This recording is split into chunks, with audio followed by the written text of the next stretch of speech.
રાત્રે લગભગ 11 વાગ્યા હતા. વૃદ્ધ પિતા રઘુભાઈ વૃદ્ધાશ્રમના દરવાજા પાસે ખુરશી પર બેઠા હતા. તેમની આંખો રસ્તા પર જ હતી અને તેમનો દીકરો મહેશ કાર સ્ટાર્ટ કરી રહ્યો હતો. રઘુભાઈએ ધ્રુજતા અવાજે પૂછ્યું, બેટા, તું કાલે પાછો આવીશ ને? મહેશે પાછળ જોયા વગર કહ્યું, પપ્પા, હવે અહીં તમારી સારી સંભાળ રહેશે. કાર ધીમે ધીમે દૂર જતી રહી. રઘુભાઈ ઘણો સમય સુધી એ કારને જોતા રહ્યા, પછી આંખો બંધ કરીને માત્ર એટલું બોલ્યા, બેટા, તું સુખી રહેજે. પણ રઘુભાઈને ખબર નહોતી કે આ વિદાય પછી 10 વર્ષ સુધી મહેશ પોતાના પિતાને ફરી ક્યારેય નહીં મળે.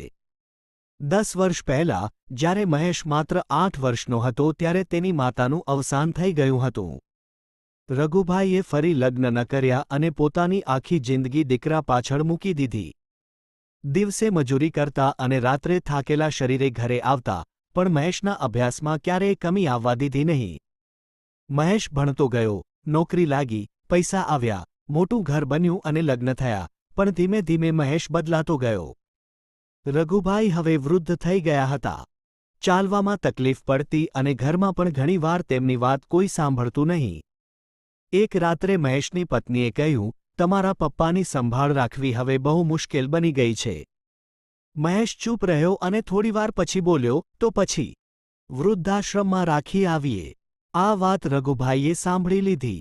તેમની આંખોમાં આંસુ આવી ગયા, પણ તેમણે કોઈ વિરોધ કર્યો નહીં. બીજા દિવસે તેમણે પોતાનું નાનું બેગ તૈયાર કર્યું, જેમાં માત્ર 2 જોડી કપડાં હતા અને મહેશના બાળપણનો એક જૂનો ફોટો. વૃદ્ધાશ્રમમાં પહોંચ્યા પછી મહેશે ફોર્મ ભર્યું. રઘુભાઈએ ધીમેથી પૂછ્યું, બેટા, તને મારાથી કોઈ તકલીફ તો નથી ને? મહેશ પાસે જવાબ નહોતો, તેણે માત્ર માથું હલાવ્યું. રઘુભાઈએ ખિસ્સામાંથી એક નાનો કાગળ કાઢીને કહ્યું, આ રાખ. ક્યારેક મારી યાદ આવે તો વાંચજે. મહેશે કાગળ લીધા વગર કહ્યું, પપ્પા, મારી પાસે સમય નથી. અને તે ચાલ્યો ગયો. રઘુભાઈ દરવાજા સુધી આવ્યા અને આ વખતે પણ એક જ વાત કહી, સુખી રહેજે બેટા. સમય પસાર થતો ગયો. 1 વર્ષ, 2 વર્ષ, 5 વર્ષ, 10 વર્ષ. મહેશનું જીવન બહારથી ખૂબ સફળ હતું. મોટું ઘર, મોંઘી કાર, પૈસા. પરંતુ અંદરથી તે એકલો હતો. તેનો પોતાનો દીકરો પણ મોટો થઈ ગયો હતો. એક દિવસ દીકરાએ મહેશને કહ્યું, પપ્પા, તમે મારી સાથે રહો છો એ સારું લાગે છે.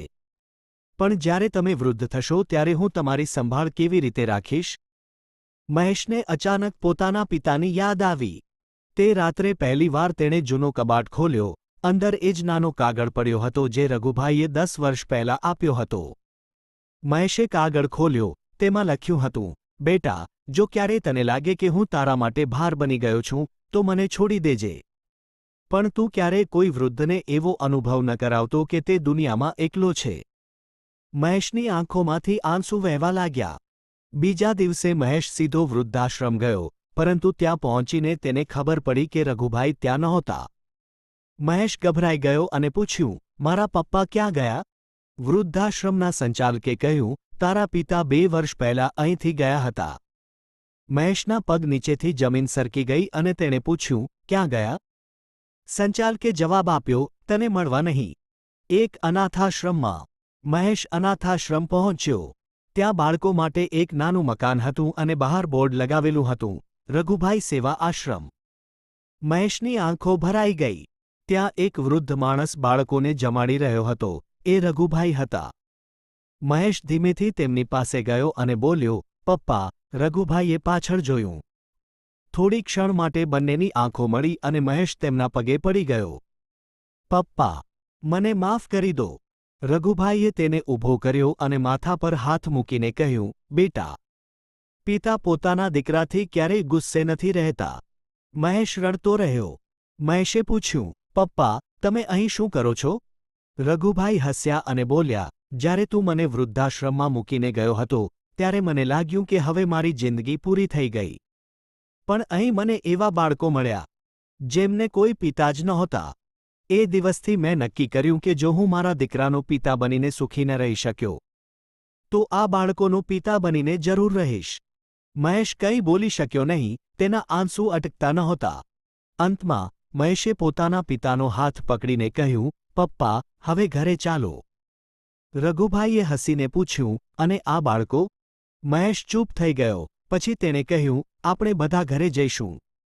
થોડા દિવસોમાં મહેશે પોતાના પૈસાથી એ આશ્રમને મોટું કરાવ્યું અને દરરોજ સાંજે પોતાના પિતાની સાથે ત્યાં જતો.